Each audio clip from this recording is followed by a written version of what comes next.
Regardez la Bible, consultez-la. Est-ce que le Christ étant la vérité avait délivré toute la vérité? Comme cette vérité n'a jamais été révélée, on ne peut pas la trouver dans la Bible. Mais pourquoi vous n'avez pas fait Éden vous-même? Pour ce qui me concerne, le Seigneur a toujours voulu que je partage cette expertise, cette expérience avec plusieurs personnes. Vous voyez à travers les médias, à travers le monde, il y a des débats entre les chrétiens, même les chrétiens. Mais ça se passe ici sur le plateau de Moïse. Voilà, nous les suivons. Ils ne se retrouvent plus. Vous avez toute notre permission parce qu'il y en a qui disent des vérités fausses ici. Le monde souffre terriblement parce que même la Bible, ils n'arrivent pas à la comprendre. L'adamisme, c'est une question identitaire. Où tu es, où tu n'es pas. L'être part de quelque part. Il faut lui affecter un esprit, une force capable d'animer l'être. Cette Afrique dont les chrétiens ne veulent pas entendre parler était une Afrique organisée. L'Égypte était déjà organisée quand la Grèce n'existait même pas. Et vous ne pouvez pas me montrer aucun verset du Coran qui pousse aux gens d'aller tuer. La Bible est mystérieuse. C'est pas donné comme ça. C'est Dieu qui parle. Et il vient en Afrique centrale, particulièrement au Congo, et il dit, ça c'est mon pays. Voilà, homéostasie, la spiritualité des profondeurs, le voyage guidé dans les mystères de l'esprit et surtout, mesdames et messieurs, le choc des convictions duquel jaillit la vérité. Aujourd'hui, la suite de cette émission palpitante, La Nouvelle Terre, 5e et dernière partie. Nous sommes dans le décryptage de ce livre, pas comme les autres, du maître Omram Mikhaël Ivanov. On nous a dit que c'est comme ça que ça se prononce parce qu'il est bulgare, n'est-ce pas? Et donc, pour cette 5e et dernière partie, donc sur la dernière ligne droite, une introduction homéostasique. Page 117, nous la trouvons pour vous, mesdames et messieurs. À la moindre vexation, à la moindre petite offense, votre nature inférieure vous dit, mais donne-lui une leçon, mords-le, casse-lui la gueule, et vous courez exécuter ses conseils. Tandis que votre nature supérieure vous dit, ne t'en fais pas, mon vieux, c'est comme ça. Mais tu vas maintenant utiliser, transformer, sublimer cet affront. Tu es un alchimiste, tu feras de l'or. Et ça, mesdames et messieurs, et ça y est, vous vous lancez dans un travail formidable, et c'est vous qui y gagnez. Quand vous recevez une offense, s'il vous plaît, une critique injuste, votre nature supérieure vous dit encore, pourquoi pleurer des heures entières quand tu as eu une occasion de te mettre au travail? Tu dois même remercier le ciel, parce que cette personne était envoyée pour te donner des possibilités de grandir. Et tu restes là à pousser des cris. Mais tu es bête, tu es trop bête. Le disciple ne suit pas les conseils de sa nature inférieure.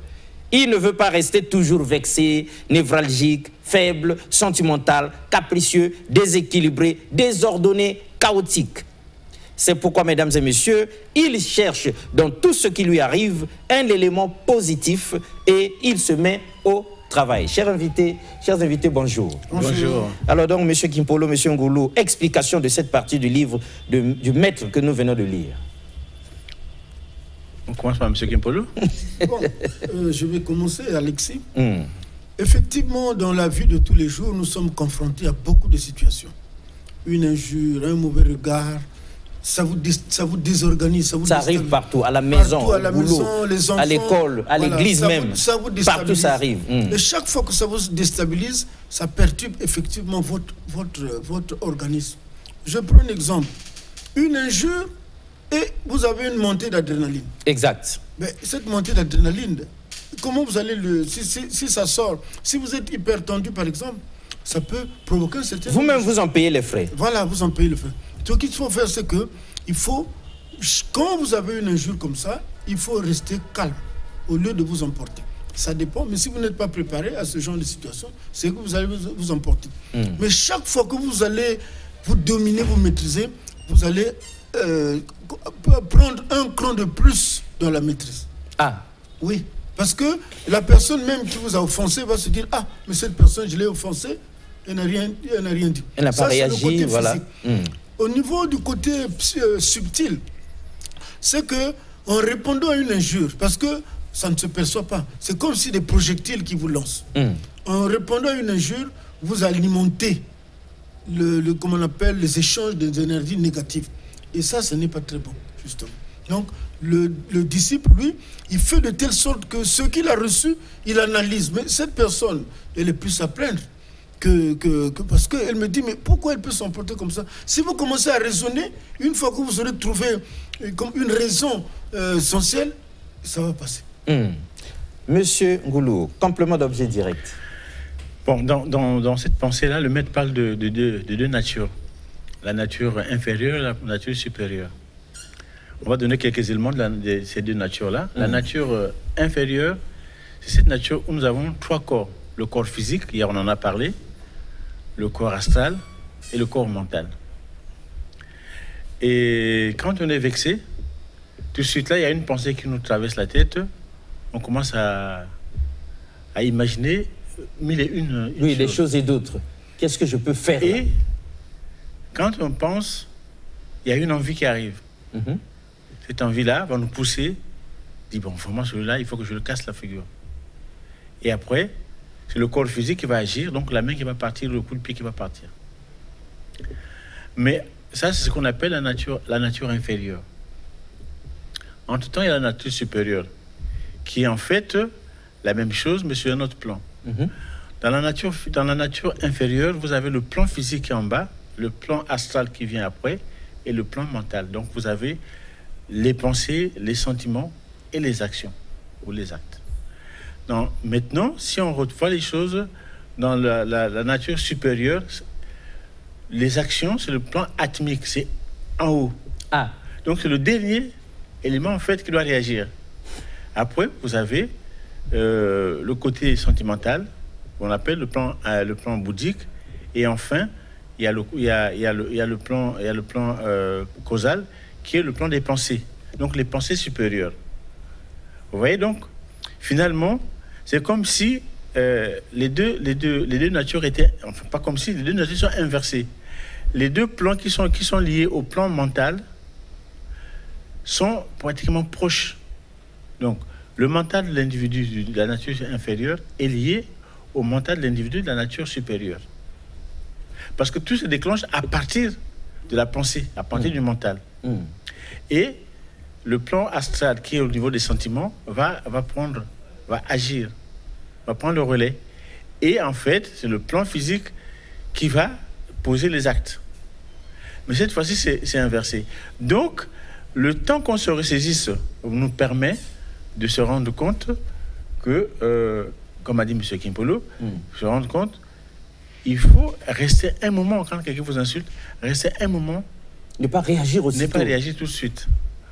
Ce moment de calme vous permet de vous connecter avec votre nature supérieure. Ce que je dis, c'est pas facile. C'est pas facile. Il faut s'entraîner, il faut avoir l'habitude. Et donc, d'ailleurs, quand nous on était petits, on nous disait souvent ça, c'était bien résumé. Hein. On dit, il y a un cœur qui me dit de faire et un cœur qui me dit de ne pas faire. Exact.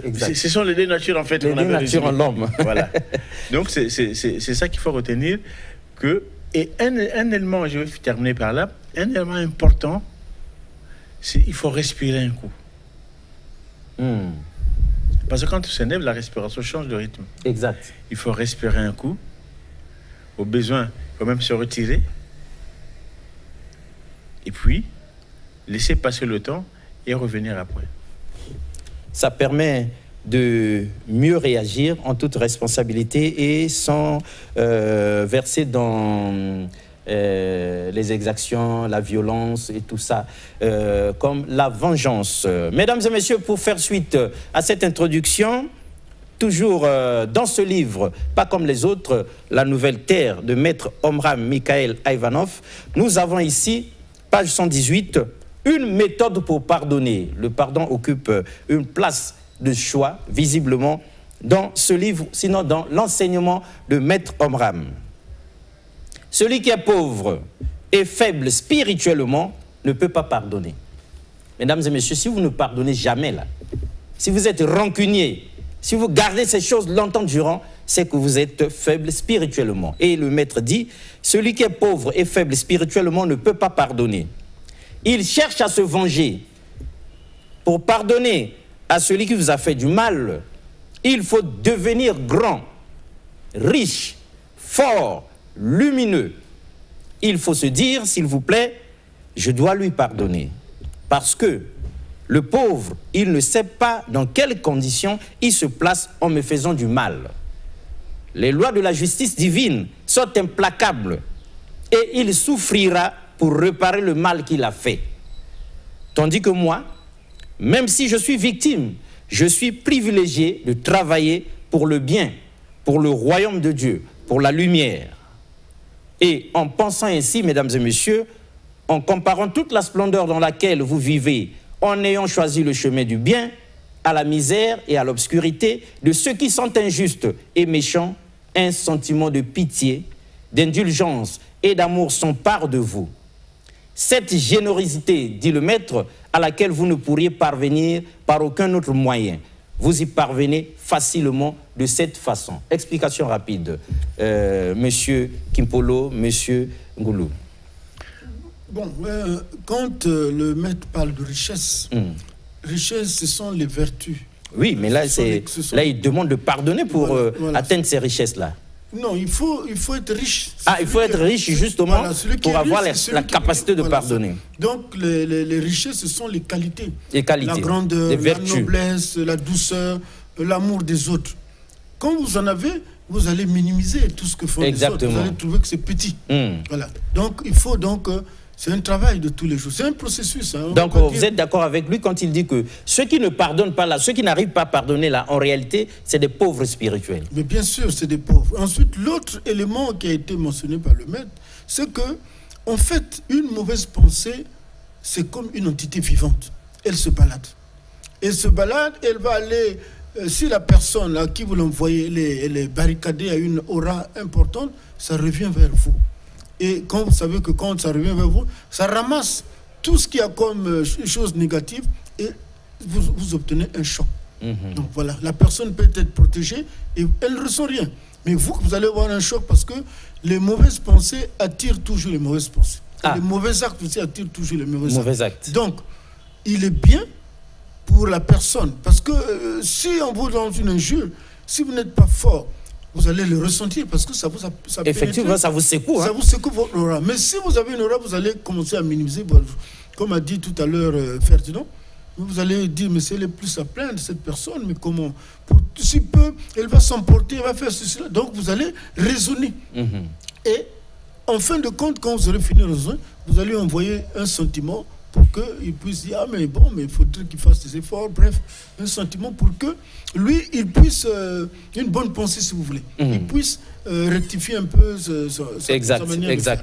Parce que quand il aura vu ça comme ça, lui-même va se remettre en question et puis pourquoi pas corriger ça. Alors, Monsieur Ngoulou, complément d'objet direct sur ce pardon, sinon le sens du pardon, sinon la valeur du pardon.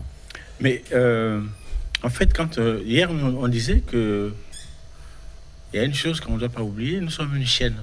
Ah oui. Mais comme nous sommes une chaîne, nous communiquons entre nous. Et quand quelqu'un te fait du mal, avoir la capacité de lui dire je te pardonne, et même aller plus loin. Je comprends ta difficulté. Bon, je te pardonne. À ce moment-là, on change le taux vibratoire de notre relation. C'est-à-dire, on arrive à un autre niveau de vibration qui fait que on n'est plus la même personne, on n'est plus le même individu. Et lorsque le maître parle de richesse, mais effectivement, Thérèse va venir le dire, vous voyez, quand on n'a pas d'argent, on n'a que quelques pièces là, il faut aller acheter du pain. Qu'est-ce qu'on fait? On se met à compter. Hein? On se met à compter, à vérifier. On sait bien que le pain, je ne sais pas si c'est 100 francs, mais on sait très bien qu'on n'a pas 100 francs, et on n'a que 80 francs, on ne sait pas combien. On se met à compter et on recompte. On recompte encore. Mais lorsqu'on a 500, est-ce qu'on va compter? Non, non du tout, on s'en va directement à effectivement, quelqu'un qui qui a des qualités, qui a de la vertu, qui connaît que l'autre qui est en face de moi est une valeur. C'est un enfant de Dieu. Il va se dire, mais le pauvre s'est égaré. Peut-être que par ma faute, il s'est égaré. Mais tu me pardonnes? Excuse-moi, peut-être que c'est à cause de moi. Mon regard que tu as reçu t'a perturbé. Déjà, ça montre la richesse de la personne. Mais tout ce que nous vivons là, ce sont des frustrations. Parce que celui qui t'insulte dans la rue, qui te bouscule dans la rue, il est frustré quelque part. Quelque part. Peut-être que c'est pas à cause d'étement de vous. De vous. Mais c'est à cause d'un être humain comme vous. À cause lointaine, elle est ailleurs. Voilà. Mais c'est vous qui êtes en face de lui. Voilà. Donc, il faut être riche. Exact. Il faut apprendre à être riche. Apprendre à être riche. Mesdames et messieurs, le Seigneur Jésus lui-même, celui-là qui est reconnu comme le plus grand des maîtres, sinon l'un des plus grands des maîtres sur terre, ici dit, pardonne-nous nos offenses, comme nous aussi, nous pardonnons à ceux qui nous ont offensés, évidemment, apprenons à pardonner. Donc, les problèmes que nous vivons au quotidien sont surtout relèvent du fait que nous sommes incapables de pardonner, tant dans le foyer, tant entre parents et enfants, que à l'école, entre enseignants et élèves, à l'église aussi, les gens qui prêchent pourtant le pardon, mais ils sont incapables de pardonner. On sait qu'il y a des pasteurs qui pardonnent jamais. On avait offensé, quelqu'un s'était mal comporté, et bien on l'expose en public, et puis des choses et d'autres se font. Au boulot où nous travaillons pour gagner notre vie aussi, il faut que nous apprenions à pardonner. Comment imaginer la vie où nous travaillons si les supérieurs ne peuvent pas pardonner aux subordonnés, si les subordonnés ne peuvent pas demander pardon. En tout cas, ça s'impose à tous les niveaux pour que nous puissions vivre en harmonie, sinon grandir. Et pour y parvenir, comme c'est difficile, il faut être riche spirituellement. Nous sommes dans la dernière ligne droite de cette émission, mesdames et messieurs. Normalement, nous allons voir les 2 derniers chapitres de ce livre très, très, très important, c'est-à-dire l'aura et le corps de la gloire. Nous allons nous pencher sur ça, mais avant en tout cas, Patrice Louvezo, nous aimons le maître, nous sommes tombés amoureux du maître dernièrement dans la 4e partie de cette émission, dans l'exercice qu'il avait lui-même dirigé. Ces exercices-là sont de grande importance, certainement aussi que ça permet à chacun d'avoir la capacité de mettre une pause avant de réagir, de bien voir les choses pour réagir en toute objectivité et puis dans les valeurs et non dans les anti-valeurs. Patrice Louvezo, si on pouvait remettre le maître dans cette gymnastique très importante pour ceux qui avaient raté la 4e partie, pour qu'eux aussi s'imprègnent de la chose, parce que nous autres, nous pensions que c'était du satanisme. C'est sûr que les gens de la faculté blanche universelle, ou tous ceux qui sont dans ces exercices-là, ils appellent le diable, ils appellent le démon. En tout cas, c'est eux qui pactisent avec les sorciers du village. Et s'il y a problème dans nos familles, c'est à cause d'eux. Patrice Louvezo, le maître, il dit quoi avec les disciples qui étaient avec lui ce jour-là? Et maintenant, je vais projeter une lumière sur les exercices que vous êtes en train de faire chaque matin. Comment les initiés comprennent les choses? Alors, tout ce que nous faisons, s'il est lié avec les 3 mondes, non seulement dans le monde physique, matériel, de lier maintenant avec l'âme, ça veut dire avec un sentiment, oui, qui est d'une autre puissance, et après de le lier avec le monde mental, d'avoir une idée, une pensée. Et comment alors là on peut faire les choses de cette façon dans les 3 mondes pour que ça soit efficace? Quand la parole devient puissante, alors, quand elle est liée avec un geste, avec un sentiment, avec une pensée, avec une intention, avec une volonté, vous commencez les gymnastiques.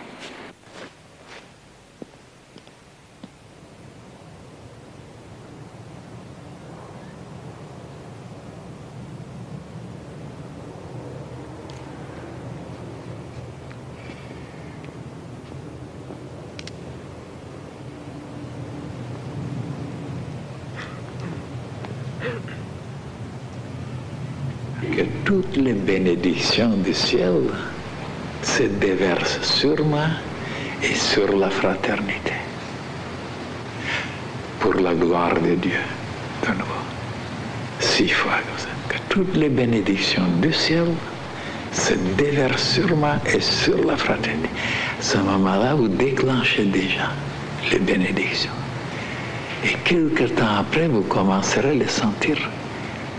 Et même les autres commenceront à les voir. De cette façon, vous aidez la fraternité.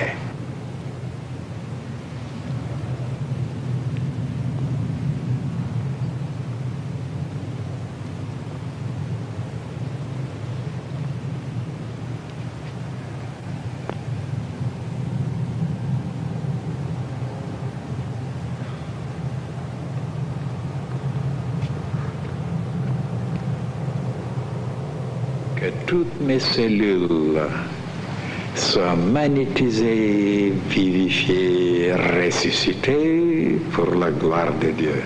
Que toutes mes cellules soient magnétisées, vivifiées et ressuscitées pour la gloire de Dieu.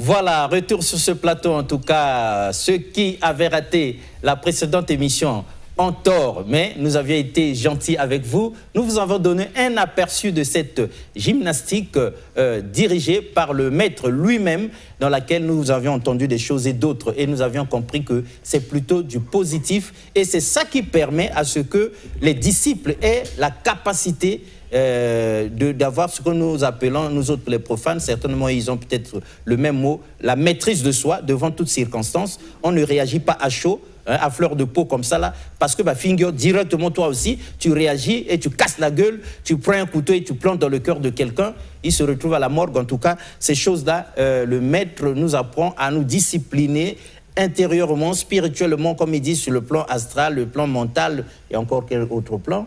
Physique. Voilà. Ces choses-là doivent être intériorisées pour que nous ayons cette maîtrise. Mais monsieur Kimpolo, vous aviez quelque chose à nous dire au point où nous en sommes. Oui, je vais donner 2 anecdotes. La première anecdote va concerner le côté négatif et la deuxième anecdote va concerner le côté positif. On vous écoute. Oui. Un patron au niveau d'une administration ou bien une entreprise engueule son travailleur, son agent. Et l'agent, donc, quand il quitte le bureau, il est complètement fâché. Et quand il arrive à sa maman, à la maison, il engueule sa femme. La femme engueule les enfants donnent un coup de pied au chien et le chien va mordre le voisin. Voilà, nous avons là un exemple pratique d'une parole qui a été prononcée par un chef et qui se répercute chez l'agent. L'agent transmet à la femme transmet à l'enfant et l'enfant transmet au chien. Au chien, même au chien. Même au chien. Donc, et le chien aussi s'en va mordre le voisin. Et on a des problèmes. Parce qu'il y a une transmission comme ça des énergies négatives. Par contre, si ce même agent-là, il est gratifié par son chef, qui lui dit que vous venez d'avoir une promotion, il est content. Évidemment. Il achète une pièce à sa femme. À sa femme. Il amène la boisson.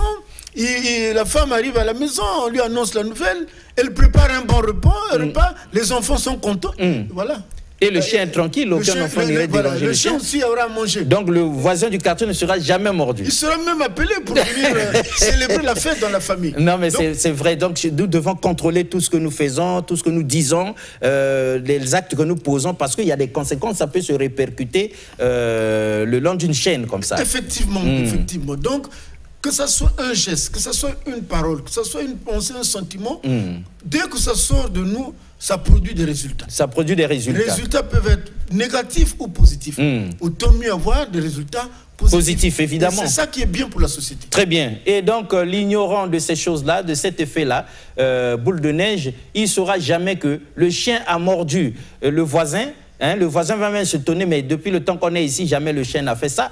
Hein, le chien a mordu le voisin, s'il est fâché, il peut encore venir casser aussi le portail ou briser la vitre de chez vous. Ce n'est pas la faute du chien, mais du patron qui avait blâmé son employé là-bas et sans savoir que c'est quand même un chef de famille, il y a des limites à tout. Et lui aussi, il est allé déverser sa colère sur madame, qu'il a déversé sur l'enfant, qu'il a déversé sur le chien et qu'il a déversé sur le voisin qui passait. Donc il faut être dans la spiritualité des profondeurs, comme avec le maître Omram, pour comprendre ces choses-là. C'est vrai que nous allons parler d'aura et autres, mesdames et messieurs, mais ici, avant d'y basculer, nous vous lisons la conséquence de notre... la conclusion pour notre introduction, sinon le développement qui vient d'être fait.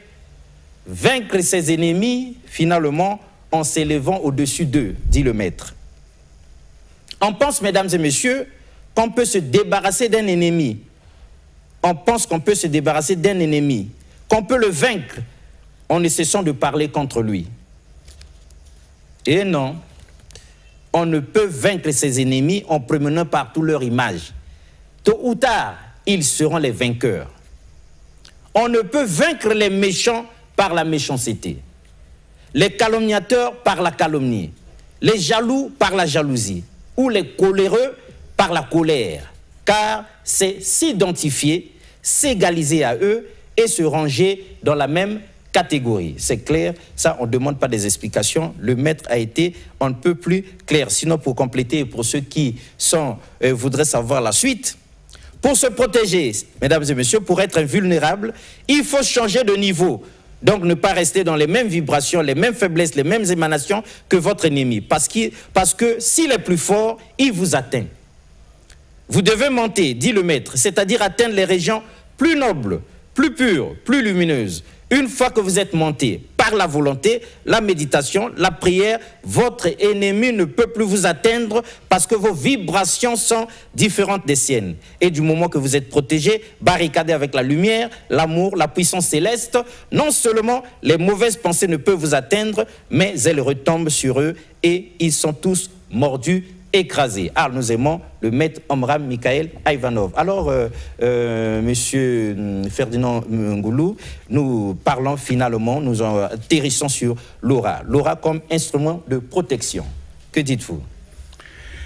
Oui, mais bon, on vient de le dire tout à l'heure, dans ce que vous avez lu, le maître dit, il faut monter. Vous allez remarquer que ceux qui ont l'habitude de monter, ce sont souvent les oiseaux. Ah. Quand on cherche un problème à un oiseau, qu'est-ce qu'il fait? Ah oui, il s'envole. Il s'envole. Parce que quand il s'envole, il est en haut. Il est en haut. Il est protégé. Et vous restez loin, en bas. Ah oui. Là, il faut maintenant chercher un fusil. Il s'élève. Ah oui. Et il peut encore aller plus loin, surtout que comme un oiseau comme l'aigle. L'aigle, il va être encore plus haut. Même si vous avez un fusil, vous ne pouvez pas l'atteindre. Donc c'est pour dire que monter, on a entendu, monter, c'est la prière, la méditation, la contemplation, l'identification. Ces exercices-là, quand on le fait, effectivement, ça nous permet de monter sur le plan spirituel. Ce n'est pas le plan physique, mais c'est le plan spirituel. On atteint d'être niveau et nous changeons le taux vibratoire et nos émanations de notre corps. Si bien que quand on est là, même celui qui venait pour vous brutaliser, dès qu'il arrive, il se rend compte que il y a quelque chose qui l'arrête. Mais plus nous travaillons, plus nous prions, plus nous méditons, plus nous faisons la contemplation ou l'identification, nous changeons le taux vibratoire en nous. Nous changeons nos émanations. Nous changeons parce que chaque vertu a une couleur. Chaque vertu a une couleur. Voilà pourquoi nous lisons ici les couleurs de l'aura comme point de référence. Chaque vertu a une couleur. Et donc, pendant que nous faisons notre travail spirituel, qu'est-ce qu'on fait? On crée un halo de lumière autour de nous. Et cette lumière, ça a plusieurs couleurs. Et ces couleurs-là vont créer une protection chez nous. C'est comme un habit que nous portons. C'est comme un habit que nous portons. Je dirais même, c'est même pas comme, c'est un habit. C'est un habit que nous portons. Éthérique que nous portons. Éthérique. Donc c'est ça qui nous protège, l'aura. Et les grands maîtres, les grands initiés, les êtres pieux, ils ont une aura qui peut prendre beaucoup de distance. Et d'ailleurs, je ne sais plus le nom de ce chercheur russe qui avait créé un instrument capable de photographier l'aura d'une personne. Ah, est-ce que tout le monde naît avec une aura ou bien on l'acquiert sur Terre? Mais en fait, l'enfant qui vient au monde... Oui, le nouveau-né. Le nouveau-né qui vient au monde, il a une relation avec sa mère. Et comme il a une relation avec sa mère, et sa mère qui lui transmet ses qualités ou ses défauts. Ah, la mère peut lui transmettre son aura ou bien... Bien sûr. Parce que on dit toujours que le premier milieu écologique d'un enfant qui est dans le ventre de sa mère, c'est sa mère. C'est sa mère. Un deuxième milieu écologique, c'est son entourage. Exact. Bon, il y a le père, je pense que le père. Donc, nous avons la mère, premier milieu écologique, deuxième milieu, le père. Le troisième milieu, c'est l'entourage de la famille, des parents. Donc, la mère va transmettre. Bon, ça, peut-être, on en fera une. En profondeur, ça demande autre chose. Une émission spéciale là-dessus. Mais le travail spirituel qu'on fait, c'est ça qui va alimenter notre aura. Très bien. Le travail spirituel qu'on fait, c'est ça qui va alimenter notre aura. Alors, M. Kimpolo, l'aura, qu'est-ce que vous nous ajoutez là pour que ce soit un peu plus complet pour nous les profanes? Sur l'aura, que devons-nous savoir? L'aura, elle est constituée de toutes les vertus qu'une personne a développées. Il y a principalement 7 couleurs qui sont... Il y en a 7 couleurs. 7 couleurs principales, mais il y a plusieurs variantes. Il y a plusieurs. Quand quelqu'un est énergique, il fait beaucoup de sport, il se développe, il développe le rouge. Donc il y a beaucoup de dynamisme dans son aura. Quand quelqu'un, par exemple, se nourrit bien, parce qu'il aura une couleur orange, qui est liée à la santé, à tout le reste. Et quand quelqu'un a une activité intellectuelle assez prononcée, il aura une aura qui sera teintée de couleur jaune. Voilà. Donc, ainsi de suite. Donc, l'aura n'est que comment on appelle, le résultat de l'activité spirituelle, physique et intellectuelle d'une personne. Donc, et chacun de nous, tel que tous ceux qui sont en train de nous suivre, est-ce que chacun de nous peut cultiver, entretenir son aura? Bien sûr, en travaillant sur les vertus ou en travaillant sur les couleurs. Exact. Le mode de vie permet de développer justement les couleurs de l'aura. Donc l'aura pour les uns et les autres, ça n'a pas toujours la même puissance, la même force, les mêmes couleurs, les mêmes dimensions, les mêmes capacités. Il y en a qui en ont beaucoup plus puissants, il y en a qui en ont plus faibles et comme ça. Bien sûr, l'aura est intense par rapport au niveau d'évolution. C'est-à-dire que si on a une activité spirituelle qui est approfondie et continue, on aura une aura qui sera lumineuse. Mais dans cette lumière-là, plusieurs couleurs vont apparaître. Si on a un sens élevé de la compassion, du sacrifice, de l'amour divin, il y aura beaucoup de violet dans cette aura, ainsi de suite. D'accord. Alors donc nous allons, mesdames et messieurs, puisque le temps est contre nous, on va essayer de chercher à dire quelque chose, 2 mots, avant d'entrer dans l'autre élément que nous avons préparé pour vous. Comment travailler sur l'aura? Vous pouvez travailler sur l'aura, sur votre aura de 2 manières, dit le maître. D'abord, par la volonté consciente, c'est-à-dire en imaginant que vous nagez dans les couleurs les plus pures, les plus lumineuses. Et pour avoir une idée exacte des 7 couleurs que vous devez vous servir d'un prisme, car seulement les couleurs... Attendez, on lit le maître avec attention, donc on revient. Vous pouvez travailler sur votre aura de 2 manières. D'abord, par la volonté consciente, c'est-à-dire en imaginant que vous nagez dans les couleurs les plus pures, les plus lumineuses.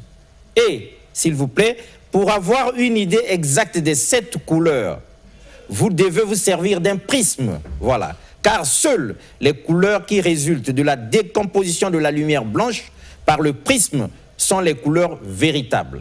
Les couleurs que vous voyez dans la nature, sur les fleurs, les oiseaux, les cristaux, ne sont que des nuances qui s'approchent plus ou moins de ces couleurs véritables. Ce n'est qu'avec le prisme que vous verrez ce que sont le véritable rouge, le véritable jaune, le véritable vert, bleu, violet. Vous pouvez faire un exercice en vous imaginant que les couleurs sortent de vous et se propagent dans l'espace. Vous êtes au centre d'une sphère et de là, vous envoyez votre amour dans tout l'univers comme des projections de couleurs et de lumière. Cela dit, Patrice Louvoiseau, le diamant, symbole de pureté, pour que nous puissions avoir des explications claires, nettes et précises par M. Kimpolo et M. Ngoulou sur ce plateau, et pourquoi pas pour que nous aussi nous efforcions demain de ressembler à ce diamant, symbole de pureté. Patrice Louvezo.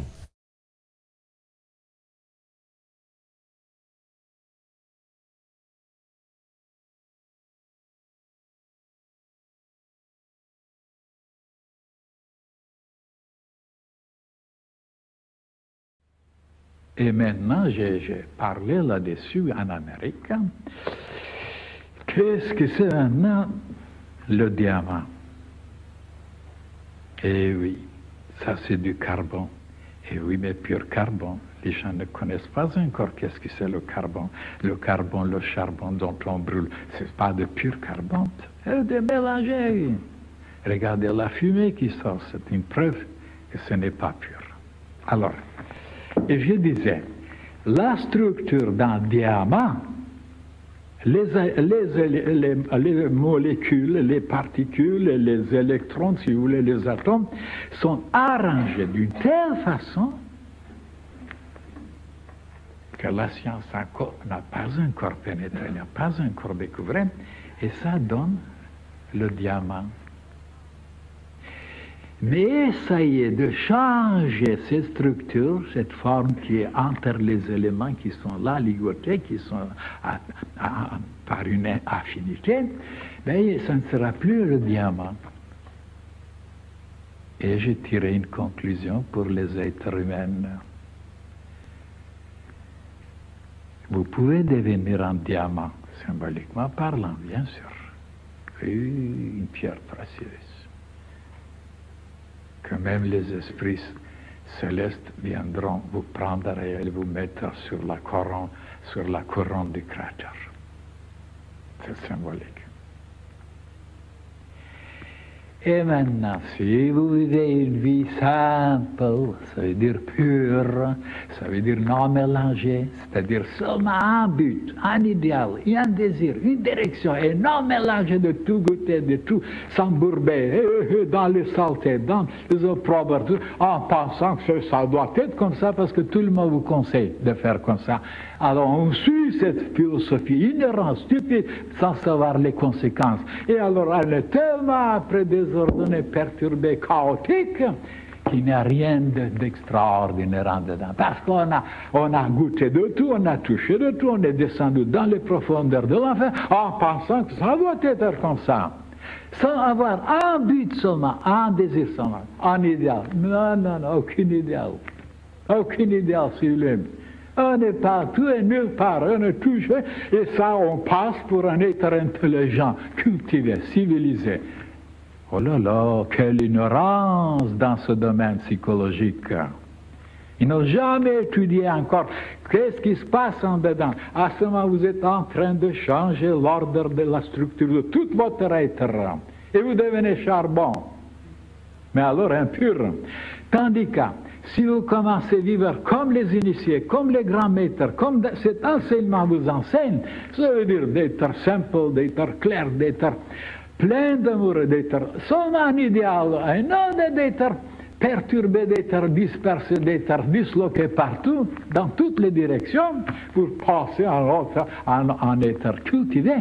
À ce moment-là, il y a une autre structure qui se forme en dedans, vous devenez un diamant. Oui, cristalline, transparent.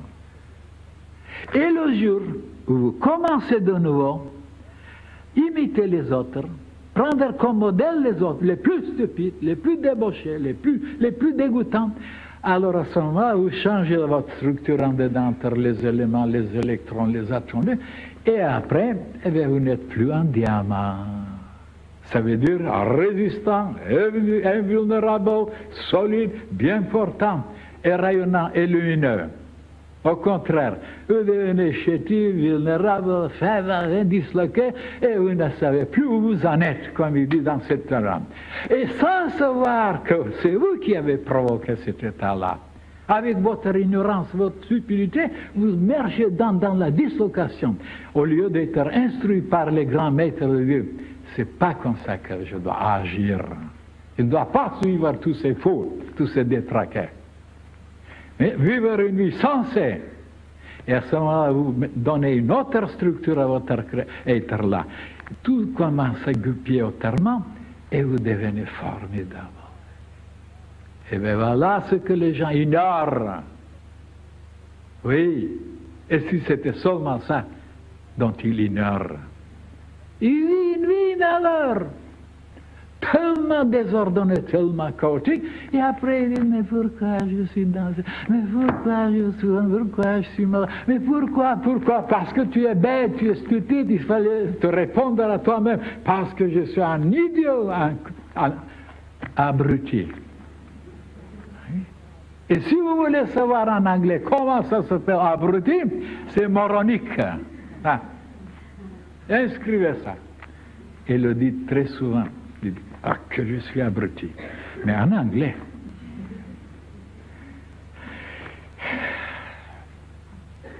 Non, je vais m'arrêter parce qu'il y a d'autres choses plus importantes à vous révéler. Voilà, il y en a des choses à révéler ici. La simplicité. Et pourquoi moi j'étais toujours simple? Hein? Prenez par exemple maintenant quelqu'un de rien du tout. Et il a déjà une petite poste, une petite place dans la société, dans un établissement, et il est chef. Oh là là, allez voir comment il se comporte. C'est ça, ce moronique-là. Et avant, alors c'est comme ça qu'on le fait, inaccessible. Et après, quand on le renvoie, le pauvre, il se suicide presque.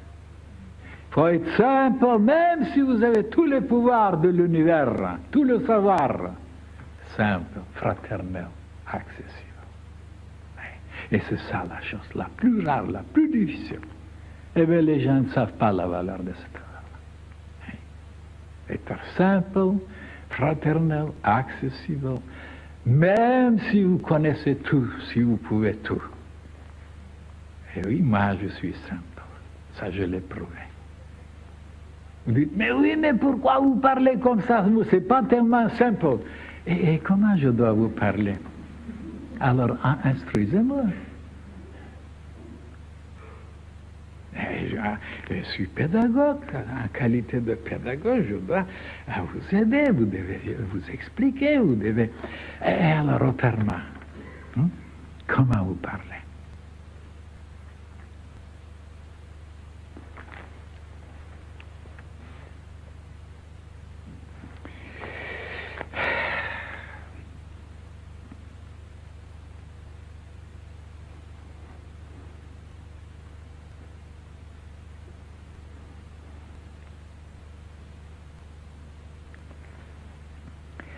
Et oui, même ce sujet-là, si je l'élargis,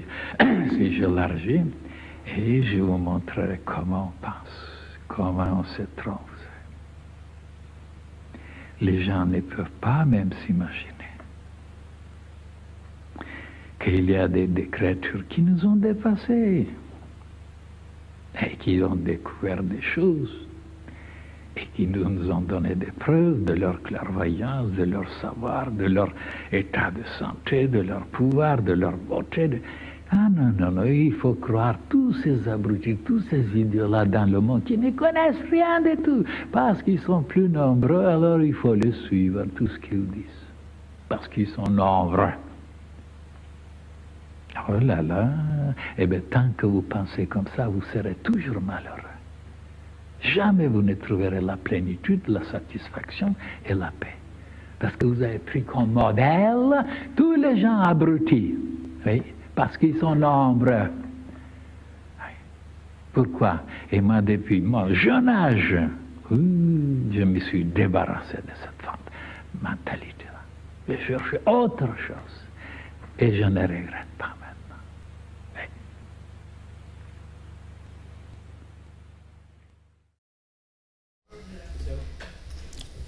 Voilà, retour sur ce plateau, c'était donc là Maître Omraam Mikhaël Ivanov lui-même dans le diamant, symbole de pureté. Et comme nous atterrissons, nous en profitons déjà, avant d'avoir la conclusion de nos deux invités sur ce plateau, de vous lire un passage encore que nous trouvons extrêmement important, page 211. Il est mentionné dans le Nouveau Testament que nous possédons un corps incorruptible, un corps de pure lumière, le corps de la gloire. Dans le passé lointain, mesdames et messieurs, dit le Maître, nous pouvions grâce à lui voyager dans l'espace pour tout voir et tout connaître. Mais parce qu'en descendant dans les régions très denses de la matière, nous avons négligé ce corps. Il est maintenant privé de tout moyen de manifestation. Nous devons donc nous occuper de lui et le nourrir pour qu'il se développe à nouveau et reprenne sa fonction première, car c'est dans ce corps-là que nous vivrons éternellement. Et c'est grâce à lui que nous regagnerons tous les pouvoirs que nous possédions dans le passé. Les animaux nous obéiront, les esprits nous serviront. Toutes les forces sont à la disposition de celui qui est arrivé à développer son corps de la gloire. Parce que, mesdames et messieurs, c'est dans le corps de la gloire et non dans le corps physique que Dieu vient habiter. Alors, monsieur Ngouloum, monsieur Kimpolo, si vous étiez donné de conclure et en même temps de donner vos coordonnées, sinon d'orienter les téléspectateurs, peut-être qu'il y a un contact auquel on peut vous joindre. Que diriez-vous? Bon, mais en tout cas, je pense que c'est une très belle émission déjà, parce qu'on termine par la voix du maître. Ça fait du bien. C'est ça qui est formidable. Bon, pour ce qui est du cours de la gloire, le maître l'a bien expliqué, mais ce n'est pas le travail. Il faut qu'on devienne un diamant pour avoir un cours de la gloire. Ah. C'est le travail. Parce que le diamant c'est une pierre qui n'est pas, qui est simple. Qui est simple. Il n'y a que deux éléments. Il y a la lumière et le carbone. Et le maître a parlé de la structure, comment le diamant est structuré. Mais plus on complique les choses, plus on se met en difficulté et plus on ne sait plus quoi faire. Exact.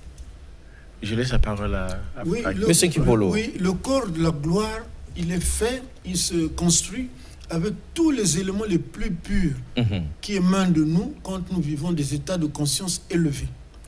La prière, la méditation, le chant, les bonnes œuvres va alimenter notre corps de la gloire. Ça, il symbolise la divinité pour nous. Cela dit, que dites-vous au moment où nous atterrissons en 30 secondes à tous ceux qui viennent de vous suivre sur 5 longueurs? Mais pour tous ceux qui nous suivent, il faut continuer à réaliser des bonnes œuvres, de prier, d'aimer les autres pour qu'un jour on puisse développer notre corps de la gloire, devenir comment on appelle, un être divin. Voilà. Donc c'est ce qu'on peut donner comme conseil. Très bien. Cela dit, mesdames et messieurs, donc nous atterrissons dans le décryptage de ce livre, La Nouvelle Terre, méthode, exercice, formule, prière, de maître Omram Mikhaël Ivanov, et nous en profitons pour vous lire ses propres mots en réponse à vos questions. Comment développer notre corps de la gloire? Le maître, le très grand maître Omram Mikhaël Ivanov dit: que fait-on d'une graine? On la plante, on s'occupe d'elle, on l'arrose et elle grandit. Elle devient un arbre, mesdames et messieurs, c'est-à-dire un corps épanoui, vigoureux. Mais ce corps épanoui et vigoureux était déjà là en puissance dans la graine, avec toutes les possibilités de développement futur. Tout est contenu dans la graine, sa taille, sa beauté, les fruits de l'arbre. Mais il faut la nourrir, l'arroser, sinon elle meurt. Le corps de la gloire est là en nous sous la forme d'une graine, d'un germe. Et le travail du disciple consiste justement à l'arroser, le chauffer, l'alimenter. C'est pourquoi, lorsque vous avez des moments de vie spirituelle très intenses, quand vous écoutez de la musique, quand vous êtes bouleversé par un spectacle d'une grande beauté, à ce moment-là, mesdames et messieurs, vous nourrissez votre corps de la gloire, vous le renforcez. Ces sentiments d'amour et d'émerveillement, ces émotions sont des particules grâce auxquelles vous le nourrissez exactement comme la femme enceinte nourrit son enfant avec son sang, ses pensées et ses sentiments. Au revoir et à la prochaine. Merci beaucoup une fois de plus. Regardez la Bible, consultez-la. Est-ce que le Christ étant la vérité avait délivré toute la vérité? Comme cette vérité n'a jamais été révélée, on ne peut pas la trouver dans la Bible. Mais pourquoi vous n'avez pas fait Eden vous-même? Pour ce qui me concerne, le Seigneur a toujours voulu que je partage cette expertise, cette expérience avec plusieurs personnes. Vous voyez à travers les médias, à travers le monde, il y a des débats entre les chrétiens, même les chrétiens. Mais ça se passe ici sur le plateau de Moïse. Voilà, nous les suivons. Ils ne se retrouvent plus. Vous avez toute notre permission parce qu'il y en a qui disent des vérités fausses.